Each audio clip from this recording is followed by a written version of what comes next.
is a creative wellness movement and home that seeks to empower artists of color through creative therapy by beautifully blending our ancient Sudanese and Kurdish heritage with the healing art forms of music, design, literature, scent alchemy, and bodywork.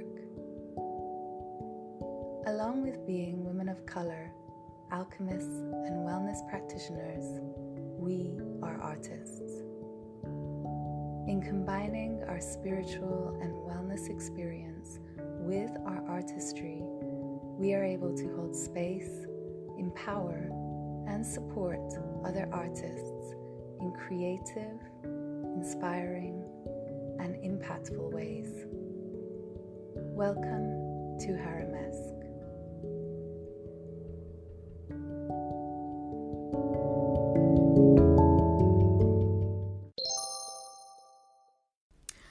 Hello. Hello. Hi. Awkward intros, just like me. Hey everyone, hope you're doing well. Lana and I are doing our Haramesque thing per usual. Just finished lunch and ready to get into this topic with you. It comes from a conversation Lana and I were having the other day, which we decided to record midway through. So we'll share that with you. And in this conversation, we discuss forbidden fruit, or in other words, our relationship with desire, how to make conscious decisions, when to check in with ourselves, and self-love. I think that's it. Was there anything else? Boundary setting. Yeah, yes.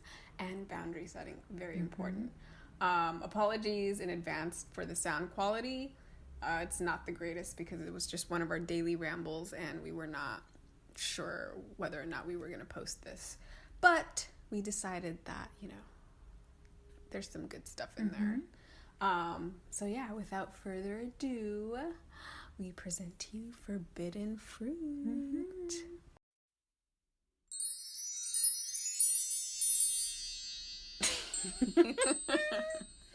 Okay, yeah, no, for real, here we go. Okay. Now I don't even know what we were talking about. You were talking about having the desire to do something, but we were specifically talking about relationship, even though it may not be in your best interest, but you don't know why it's not in your best interest. Well, you do, but your body is like, Is desiring. do this thing. Yeah.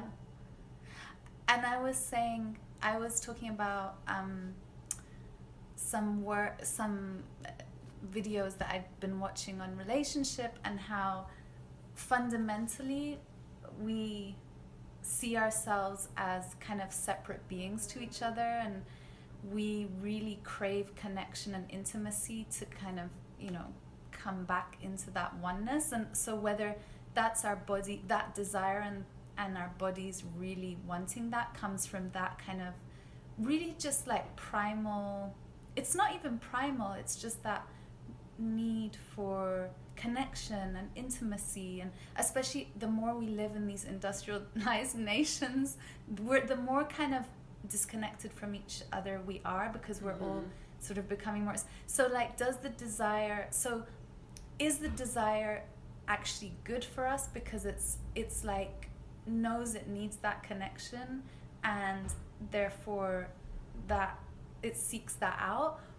Why do we then get super in our head about it and then we're like, but it's not in our best interest, and if we connect in this way, I think that's when we start getting into our head. Because it can be toxic.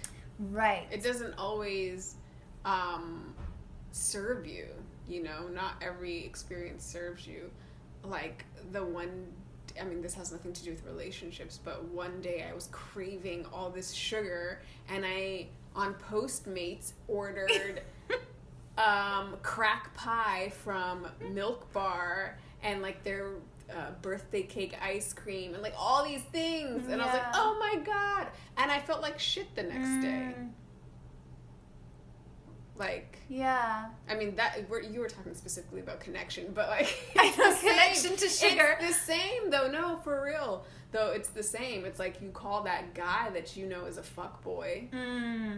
Like, okay, you have a great night, maybe have a great night, maybe, yeah. and then you feel like shit for like a week or two trying to clear all, like, I mean, you're not even trying to clear, you're just like spiraling about, am I good enough? Why has he not called me back? And but then, is that just us getting into our, like, quote unquote loveless patterns? If we stay in an ideal world, okay, and I'm talking, this is ideal. If we say we have that desire, we do the thing, whatever, but and it's enjoyable, it's pleasurable, it's, you know, all these things. And if we're able to stay in that energy and like the love of it, I'm not saying this is, you know, easy or whatever. Is that actually the thing? Is that how we reach like greater states of consciousness, where we do things that are for the desire, for our bodies, for the connection, for the love, the regret? And it's, well, then you start attracting the right people, right? Yeah. But do you always? But do you, like? Yes. Wouldn't that make for a boring life? Like, yeah, you do attract all the right things, right? Right in quotations, like, but like sometimes the right thing might be a lesson, right? Or the wrong thing might be a lesson. I mean, I don't believe in right or wrong anymore. So I don't know, but if you're vibrating in this frequency, right? Of love. Constantly. Would that mean that you're not going to attract? No, you'll only attract love. Surely. Maybe. If you have, and I got this from Marianne Williamson, if you come at everything, well, then we wouldn't be having this conversation. With love. Well, but or would we? Well, we would, because we're humans, right? So we have both. Basically, we have both. We know what it's like to be in love and in the love energy, and we absolutely know what it's like to be in the loveless energy. And Marianne Williamson, the other day when I was listening to her, was saying, when you're downloading love, you're, you know, vibrating in love, you will have experiences of love, right? If you're in judgment, in defensiveness, so whatever is loveless in your head, or, you know, about certain things, then you will have that experience. But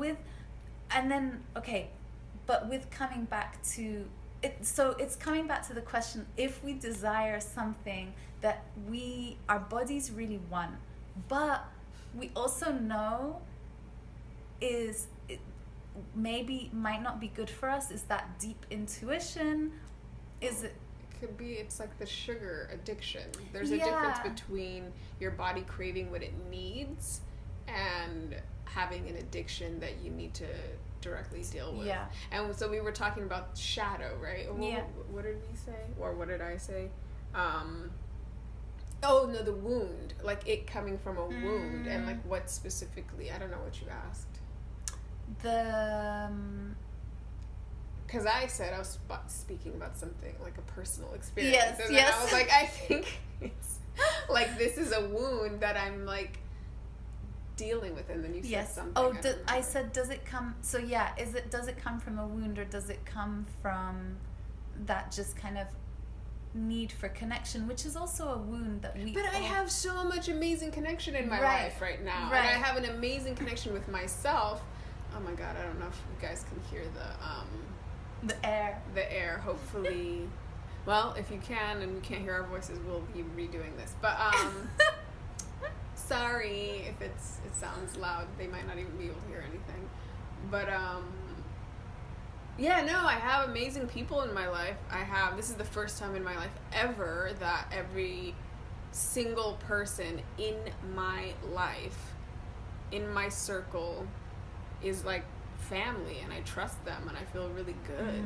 So I don't, I'm not in a romantic relationship. I'm not in partnership. I am with my friends and myself and my family, but I don't have a partner.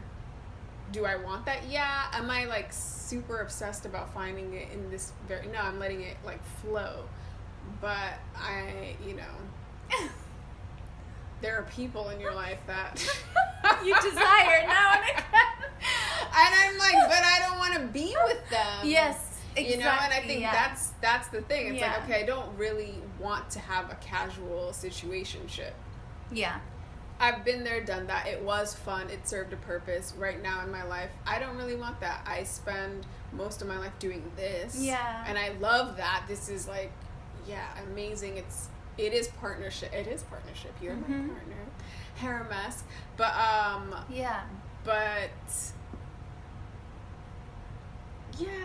don't know. There's a part of me that's like, is it an addiction? Yeah. To attention? Do I just want attention right now? Like a specific type of attention? Right. Because, I think my gut is the one speaking to me that's kind of like, no, question mark. I don't think that... It's not a hell yes. No, it's not a hell yes. Absolutely not. And I know hell yeses because I dive in. Like, I don't even have to question a hell yes. I think the thing also about desire, because so is it boredom? When I think about, say, something like tantra, right, that really embraces desire, and tantra is like in some ways very opposite to other spiritual disciplines that are all about transcendence through abstaining from desire, abstaining from sex, abstaining from food, and abstaining from almost life's pleasures and the senses. It's like almost coming out of the body to reach enlightenment, and tantra is all about going through the body to reach enlightenment and embracing desire. But you need a balance. And also I think what tantra is also saying is that you need to bring consciousness to that desire. So I think there is a difference between just desiring sugar and desiring sex or desiring a particular experience, as opposed to actually I desire this. Does this come from my deepest need for pleasure, or or whatever it is, or is it actually, am I just filling a hole? For instance, the sugar one is a good example, because sugar, we can have a bit of sugar here and there, but then if we're binging out on sugar, and that's going to make us feel shit, then clearly it wasn't conscious. It was a desire, but it was maybe not as conscious as it could have been. And there's a difference between you can eat the same thing at different times and different vibrations, and they could be completely different experiences. So you could eat exactly the same crack pie and whatever and be really conscious about it. No, absolutely not. Crack pie that's why it's called crack pie. Don't need to be eating crack pie. Yeah, I can have some honey. I can have a honey mama. Shout out to Honey Mama. They're the best. Because they're made with pure ingredients. That's the difference. You know what I'm saying? I don't think, if you're, the fuckboy will always be the fuckboy. Yeah. He could change, right. Or fuck girl, the whatever. Ingredient. Fuck person. But they could change, absolutely. But if they haven't changed and you go back, no, you're dealing with the same experience. I think that's how I see it. You don't desire it anymore. Yeah. You have to get to a point where you don't have the addiction. You don't even think about it. I don't crave crack pie. Just FYI, everyone, I don't eat that way anymore. That was years ago. I don't know how many. 3. But 4. so you can, so maybe you can desire the same thing. You but expand. A different form. Yeah. Well, you have your desires. Desires don't go away, and I think desires are fine. I think it's beautiful to want and to have. Yeah. But you expand so that what you do desire, what you crave, is actually good for you. It nourishes your body. Yeah. So that's why the wound was brought up. Yeah. Like, if you still desire the fuckboy or the crack pie. Or maybe I'm being judgmental. Maybe they're not. Right. Maybe right. I'm judging, and I'm judging myself, and I'm like in this limbo because I'm not the same person that I was in the initial stages of dealing with, you know, these types of individuals. I see the good. Yes. But then I maybe still am attached to a past experience. Right. And so there's hesitancy. Right. But is there a way in an ideal world, or not even in an ideal world, in this world, to enjoy the things? Because I think there is, I do believe, and to enjoy what specifically? Tantra even kind of says, through, if we're just looking at that portal of knowledge, that there's a way to enjoy things that we desire that other people it may be bad for other people, but you gain so much pleasure from this particular experience that for you it's a gateway to freedom, or if it's a portal. Yeah, no, I 100% agree with that. But if I'm talking about me specifically in my personal experience with something that was potentially toxic, that's all that matters, is like, am I going back to this it's addiction. It's like being addicted to alcohol, drugs, sex, whatever. It's like, are you going back? Mm-hmm. Are you backtracking? Or I don't know, I feel like there's like like I'm on the hamster wheel. Or limbo. Yeah, it's like sometimes going back, I 100% believe that sometimes going back to the thing and getting burned is needed. And you're like, okay, never again. And, you know, you just, not needed, but like for some people it's like, I'm a stubborn person. So if I want, and maybe it's a control thing, maybe I'm like, I can see this happening in a different type of way, but that's still not reality. Yeah. That's not the reality of what's taking place. Yeah. So I guess it's just coming back. I think the answer is going back to yourself, grounding, meditating, and getting to a point where you can really speak with your body and have clear answers. And going back to the hell yes or hell no. If it's not yes, if it's not like 100% yes, then it's a no. Yeah. Then it's no. And it's like, my body, my mind, my soul, my heart is not 100% in this. Yeah. Doesn't mean it's bad for you. No. It's just not resonating. It's not nourishing. It's not fulfilling. Yeah. It might be like a fast, like, hey. Well, it's the difference between fast food and nourishing food, right? And I think the crack pie is not. The crack pie would be good, but would be fast. It would be. It's good, but it's not quick great. fulfillment. Yeah. Yeah.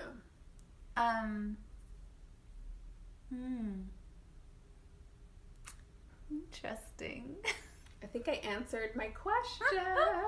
Yeah, you did. You answered your own question. So I think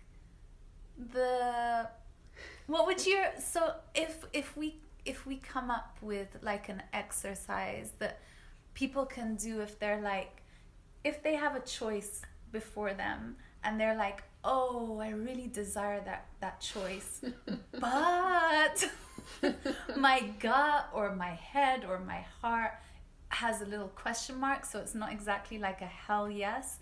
What would you do in those moments? I mean, I personally, I think it's good to have a person or a community of people you absolutely trust. That is the most important thing. Trust. You do not trust your friend and what they do, and your friends out here like making decisions that you're like, I would never do that. Do not talk to that person. Yeah. But you should, if you can, find someone or a few people that you can like bounce your ideas and just like thoughts. Like speaking out loud, I think is really important. For me specifically, I know that when I'm in my head, sometimes it's like too much happening. So when I speak out loud, like when we have conversations, sometimes I'm like, oh, wow, okay. Like I'm really hearing myself in a way that I can't when I'm in my head. So I think doing that doesn't mean you have to take advice. Sometimes it's just nice to use your voice and like get it out of your body. Meditating, absolutely. Like meditation is really important. Grounding, journaling, there's no one process. I don't think there's one process, but spending time with yourself, the same way that you want to spend time with someone else, spend that time with yourself and give yourself time, because making like a rash decision isn't always the best thing. Like you might be in a state of like fight or flight or what, you don't know what's going on with your body in that very moment that you want to make a decision. It might not be what your body really needs. It's just like in a constant state of fear. Who knows, you know? So get your body in a calm, relaxed state and then make a decision. And that could take a day. That could take a few minutes. Breathing is really, really, really important. Breath work is the best. That could take, a week, a month. Let your body, like, until it's a hell yes, and you might forget about it, and that clearly wasn't the thing that you needed to be doing. But I think spending time with yourself and those close to you that you trust, who have your best interest, who can hold space for you in a way that, you might want an accountability partner. Be like, do not let me do this thing until, like, I need you to kind of like, and then, from there, move forward. And don't beat yourself up if you end up doing it and regretting it. Don't regret it. I think that's I think that's the most important thing. Like, if you do the thing, you did it. Whatever. Like, it's fine. Just love yourself, and it's okay, There's a lesson in it. It might be just that, oh, this is a pattern. Not doing this again, Or it's still interesting or something. Yeah, well, if it's still interesting, I don't want to be a bad influence, but if it's still interesting, you might want to just explore that. Explore it in the best, safest way. I mean, there's so many, I don't want to like tell anyone what to do, because there are dangerous situations that are absolute no's, and I don't really know what people are going with. Mine, it's just it's like not anything serious. It's fun.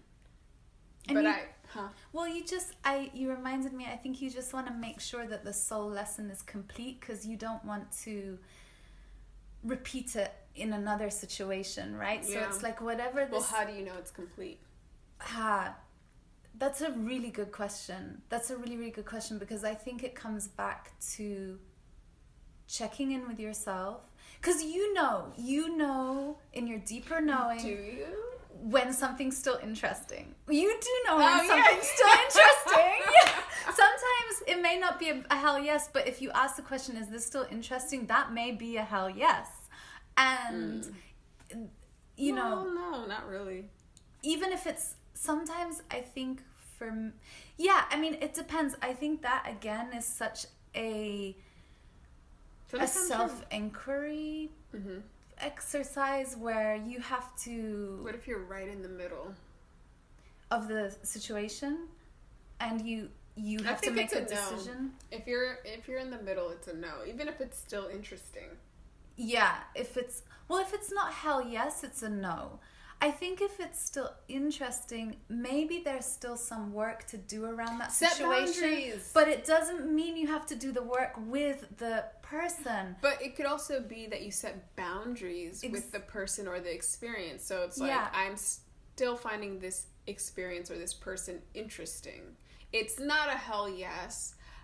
okay, so I won't see them in person, or I won't spend the night, or, I'm not drinking right now, they're drinking, I won't go I won't go to the bar, or I won't be in places where this individual is drinking. Like, setting specific boundaries, but still, like, being able to explore it on your terms in a healthy way. In a healthy way. And I also think, I think lessons and work and all the self-inquiry that we do in relation to that situation can definitely be done without even seeing the person, right? It's like, even thinking about a person means that it's still interesting and there's still like a soul lesson there, right? And so I think that everyone just has to make sure they feel safe and they feel held, and to know that you don't always have to play things out with that person right in front of you.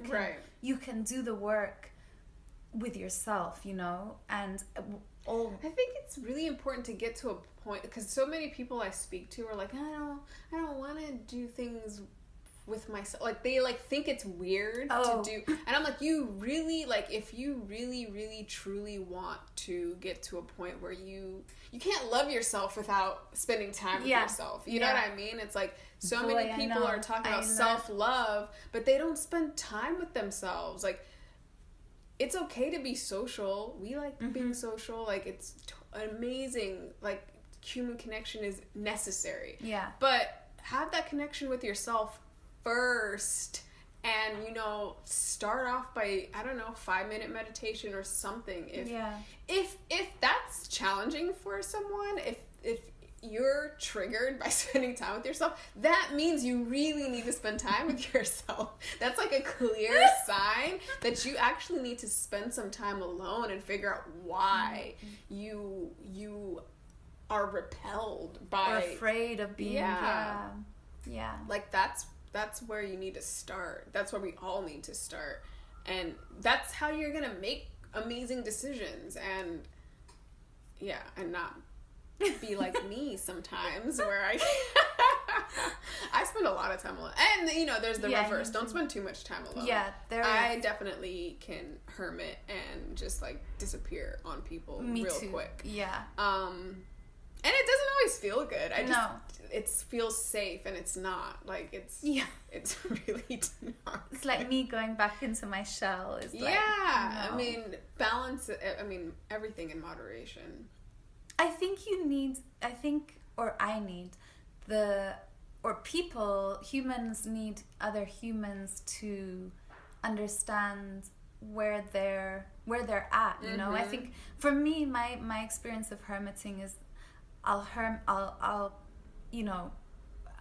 keep myself away from the outside world. I'll be doing the work, I'll be doing all the meditation, everything, but at some point I think it becomes almost like an escape from the world for me, because then once I put myself out, and we know this from like recent experiences, once I put myself out there into the outside world, I'm like scared. I'm like, whoa, there's like, and then I'm triggered by everything that's going on around me, and then suddenly I feel like, but also that's gold, because it shows me, wow, I need to love myself more, and really, and here's the thing that I discovered about self-love, even though I've been talking about it for years.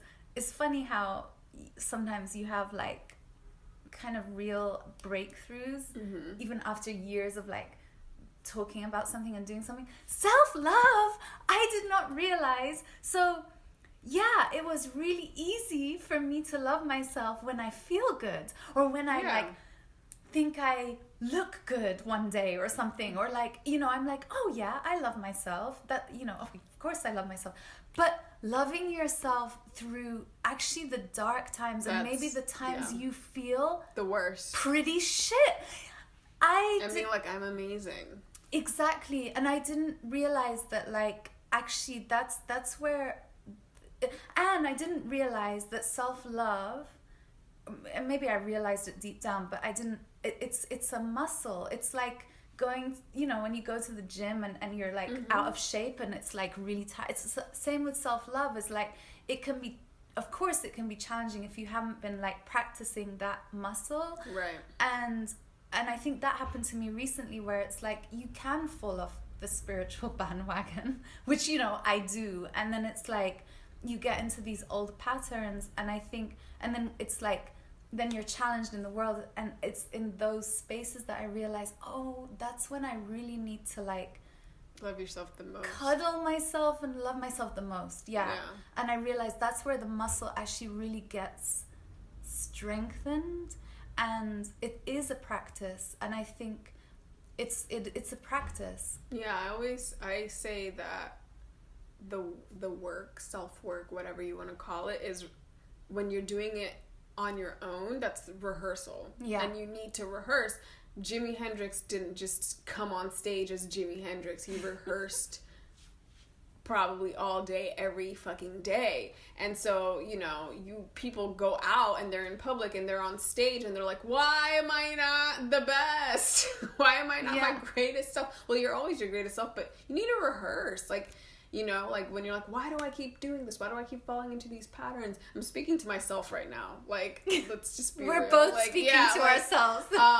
Like, why am I confused? Well, girl, go fucking back into your room and figure it out. You know what I mean? Rehearse and then go back on stage and see how you are. And it's okay. We don't all have the best show. Yeah. Like, the best show isn't going to happen. Like, you know, you can get to a point. Maybe you can. Maybe you can get to a point where, like, every fucking day is the best. Every day is the best show. Even your worst shows or, like, not the greatest shows, those are the best because you're learning so much from them. But you have to rehearse. No matter what, it doesn't matter. You have to rehearse. Unless, you know, you want, your show is your rehearsal. But, like, let's be real. Like, there's just so much happening in this world that you need to go to that quiet space and be like, okay, let me see where I'm at, check in, and then go back out. But you need to go back and forth. You can't do one more than the other. Like, you really need to find your balance. Like, even if you're an extrovert, if you're introvert,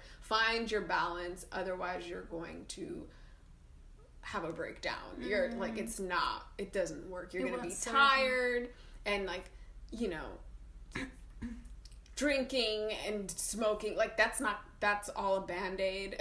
You know what I'm saying? Like, have fun, do whatever you want, like, no judgment, live your life the way that, like, live your greatest life, but don't escape and be like, I am fine, but you're, like, getting wasted every night because you're trying to numb rehearsal time and try to get out of rehearsal time. But, you know, to each their own.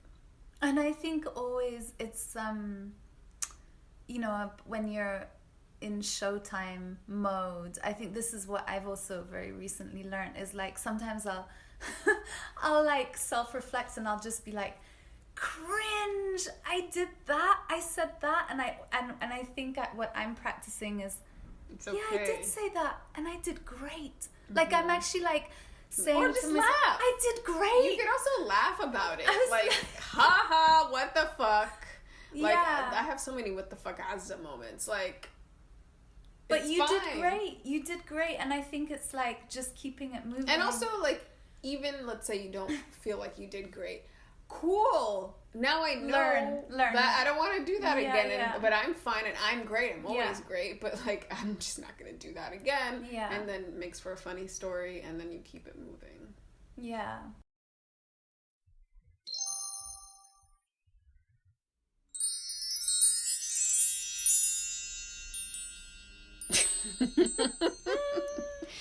Do you like our bootleg chimes? They're actually not bootleg. They're really incredible. Yeah.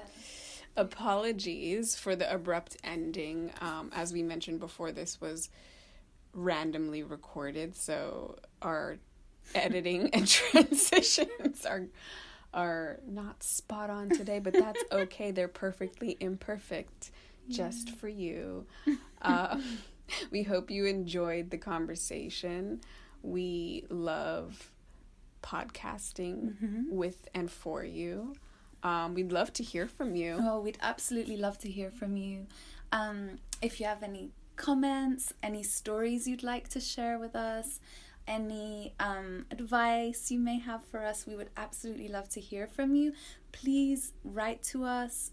Juicy stories. Contact us. Forbidden fruit stories. Give us all your juice, your dirt.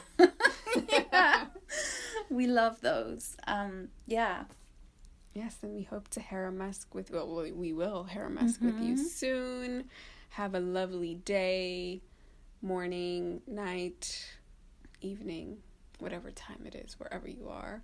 And we will speak with you soon. Soon. Thank you. Bye.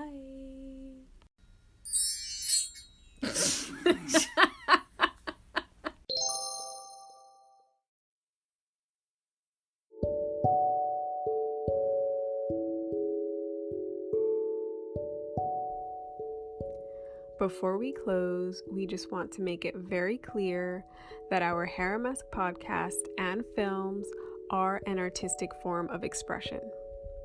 Our conversation and visuals are free-flowing and are in no way trying to vilify anyone or anything. Thank you always for tuning in. We love you so much and look forward to seeing you at our next harem-esque experience.